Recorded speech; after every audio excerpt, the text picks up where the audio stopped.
반갑습니다. 구름책방입니다. 제 유튜브 채널에 예전에 교회에서 진행했던 강의 동영상이 올라와 있는데요. 그때는 영상 편집에 대해서 제대로 알지 못해가지고 인코딩이 엉망으로 됐습니다. 특히 음성 부분이 영 듣기 불편하셨을 텐데요. 그래서 새로 영상을 만들기로 했습니다. 원래는 교재를 새로 만든 다음에 이 프로젝트를 진행하려고 했는데 교재 제작이 자꾸 늦어져서요. 일단 이전에 만들어 놓은 교재를 가지고 영상만 새롭게 좀 만들어 보려고 합니다. 교재 구입이나 강의 요청은 영상 아래에 있는 설명글을 참고해 주시기 바랍니다. 먼저 이 두왕국 연대기라는 강의에 대해서 간단히 설명을 해보겠습니다. 이 강의는 솔로몬 이후에 이스라엘 남북왕국으로 분열된 직후부터 남왕국 유다가 바벨론에게 멸망한 BC 586년까지의 기간을 연대기 순으로 정리하는 그런 내용입니다. 기본적으로 제가 전에 만들었던 그 교재, 앞서서 말씀드렸던 그 교재를 축으로 삼아서 진행이 될 거고요. 이 교재는 구약 성경 그 열왕기 역대기에 실려 있는 내용들을 역사적인 배경 아래서 좀 풀어놓은 그런 겁니다. 그리고 여기에 소개되는 연대 부분은 에드윈 딜레가 쓴 히브리 왕들의 연대기라는 책을 주요 교본으로 삼았고 또 일부 다른 책들의 설명을 조합하기도 했습니다. 그 중에서도 오늘 이제 다룰 이야기는 일종의 프롤로그에 해당합니다. 남북 왕국이 분열되기 직전 상황을 좀 살펴보는 거죠. 연대로 치면 BC 970년부터 930년까지 솔로몬의 통치 시기입니다. 솔로몬의 통치는 화려했습니다. 물론 그 화려함이라는 게 오늘날 우리가 생각하는 것과 정확히 일치하지는 아마 아닐 겁니다. 솔로몬이 비단 옷 입고 대리석으로 깎아 만든 궁전에서 살고 그런 건 아니었을 테니까요. 팔레스타인을 기준으로 보면 사실 이 시기가 청동기 또는 초기 철기 시대였습니다. 주변 지역들은 이들보다는 조금 앞섰죠. 팔레스타인 지역 자체가 철을 다루는 기술에서 좀 주변 지역에 비해 늦었습니다. 사울 시대만 하더라도 이스라엘에 철기를 다룰 수 있는 사람이 없어서 블레셋에 가야 철제 도구들을 수리하거나 제작할 수 있었다라는 내용이 성경에도 나오죠. 그러니까 일종의 전략 물자, 전략 기술이라고 할 수 있는 철제 무기를 넘겨주지 않으니까 사울이 블레셋과 싸울 때 변변한 칼이나 창이 없었다는 내용도 실려 있습니다. 그런데 이런 좀 지체된 상황은 이스라엘이 주변 국가들과 교류를 하면서 아마 빠른 속도로 극복되었을 겁니다. 사실 혼자서 처음부터 끝까지 생각해내고 발전한다면 이렇게 오랜 시간이 좀 걸릴 텐데 일단 보고 따라할 수 있는 기술이 주변에 존재합니다. 그리고 그런 상황에서 직접적인 인적인 물적인 교류가 더해진다면 그 속도는 충분히 가속될 수 있었을 겁니다. 여튼 솔로몬 시대의 이스라엘은 화려한 확장과 발전의 시대였습니다. 그 중심에는 대규모의 건축 사업이 있었죠. 특히 수도인 예루살렘 인근에는 공사에 참여하는 인부들의 소리가 아마 솔로몬 재위 기간 내내 끊이지 않았을 겁니다. 근데 그런 건설 경기라는 게 인위적으로 부양을 할 경우 후유증이 나타날 수밖에 없어요. 우선 대규모 건설에 들어가는 비용을 무시할 수가 없죠. 솔로몬 시대의 경제 규모를 정확하게 추산하기는 조금 어려운데 기록에 따르면 20년 동안 성전과 왕궁을 건축했다고 하니까 여기에만 해도 적지 않은 국고가 투입됐을 겁니다. 오늘날에야 돈이 모자르면 국채 같은 걸 발행해서 적자 재정을 운영할 수도 있지만 3000년 전엔 그런 개념이 없었겠죠. 그러니까 이 엄청난 건축 사업을 위한 재정을 백성들로부터 징수해야만 했을 겁니다. 예나 오늘날이나 이 세금이 늘어나는 거 좋아하는 사람은 없잖아요. 당연히 불만이 늘어났을 겁니다. 그리고 여기에 오늘날과는 달리 과거에는 이 정도로 대규모 공사를 한다면 사람들을 막 갖다 동원했습니다.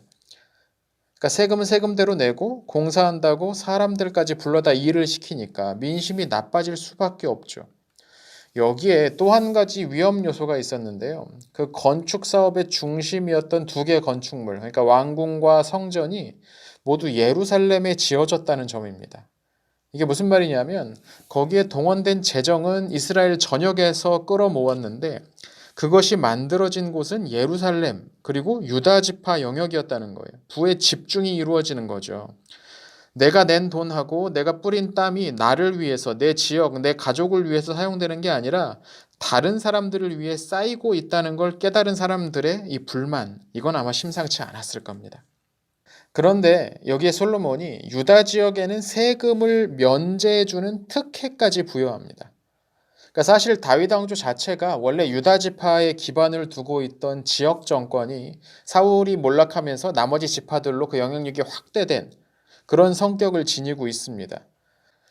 일종의 남부가 북부까지 흡수한 그런 느낌이었는데 그 남부 정권의 왕이 지속적으로 남부에만 관심을 두면서 북부 지역을 홀대한다는 그런 구도가 만들어져 버린 겁니다.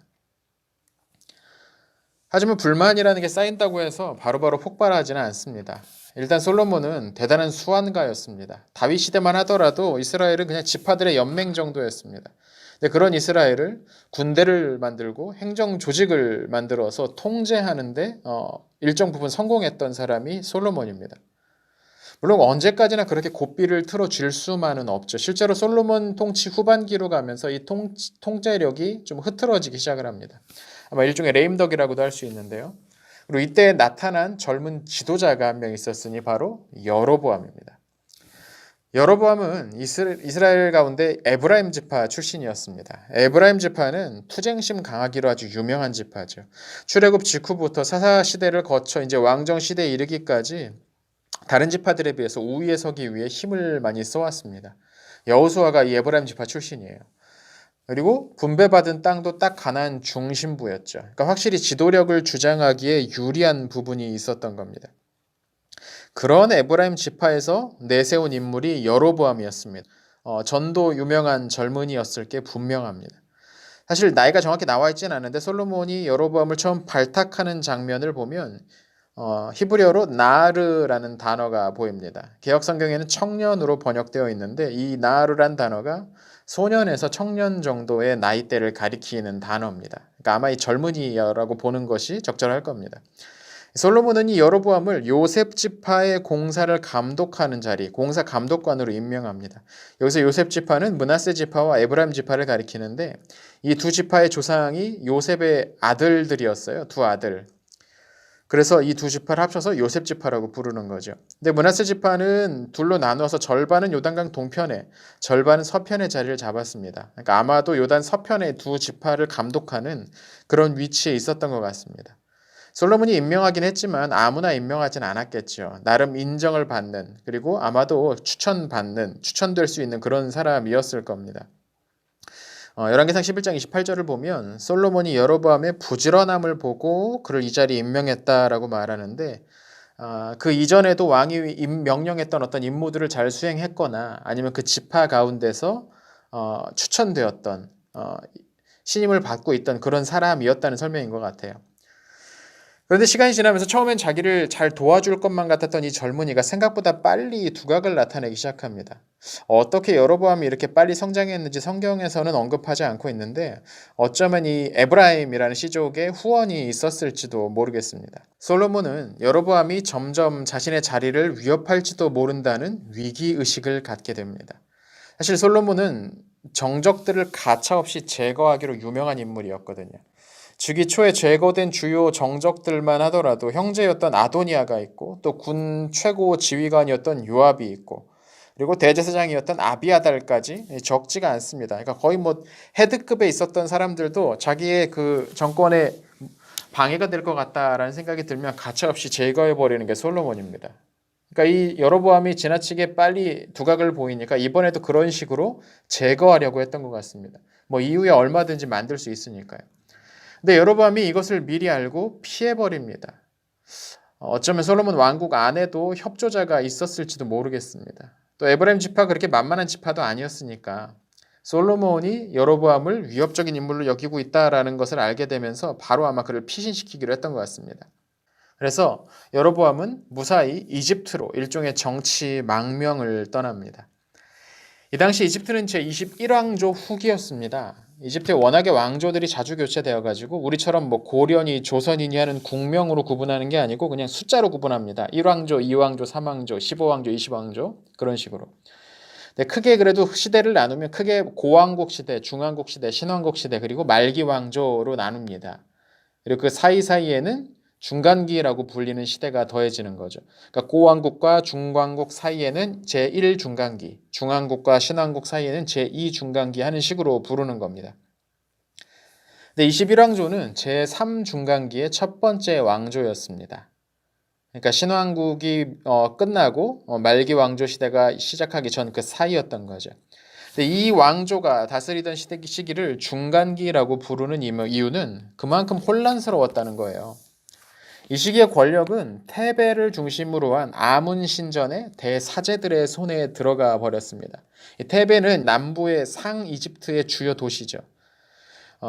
그러는 동안에 하 이집트, 그러니까 나일강 하류의 삼각주 지역에 타니스라는 곳을 중심으로 세워진 것이 이집트 제21왕조입니다.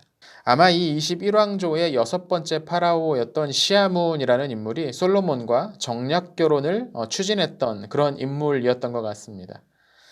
어쩌면 테베 세력에 테베 진을 치고 있는 그 제사장 세력에 대응하기 위한 일종의 동맹이라고 할 수도 있겠죠. 시아문이 BC 959년까지 통치를 했으니까 여로보암의 망명을 받아준 파라오일 수도 있습니다.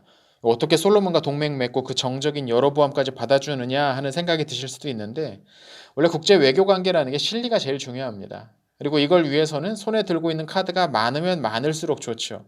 솔로몬과 손을 잡고 있다고 하지만 여차하면 다른 카드도 내밀 수 있다는 걸 보여주면 더 발언권을 가질 수 있으니까요. 물론 이건 여러 번을 받아주는 것이 시아문이었다는 가정 아래서 그런 것이고 BC 959년에서 945년까지 다스렸던 그 다음 왕이었던 푸수센네스 2세나 아니면 아예 943년에서 922년까지 다스렸던 이집트 제22왕조의 첫 번째 왕 세손크 1세였을 수도 있습니다. 참고로 이 세손크 1세는 곧 다시 등장하는데 유다를 공격해서 약탈했던 시사학이 바로 이 세손크 1세입니다. 만약에 이 세손크 1세가 여로보암을 받아준 거라면 이게 또 그 성격에 잘 맞아떨어지죠. 솔로몬의 아들인 르호보암을 공격하고 솔로몬의 정적인 여로보암을 받아주고 이게 좀 맞습니다. 그렇게 여로보암은 이집트에서 망명 생활을 하며 때를 기다립니다. 그리고 마침내 때가 옵니다. 솔로몬이 사망한 것이죠. 오늘은 여기까지 하고 다음 시간에 계속 이어가도록 하겠습니다.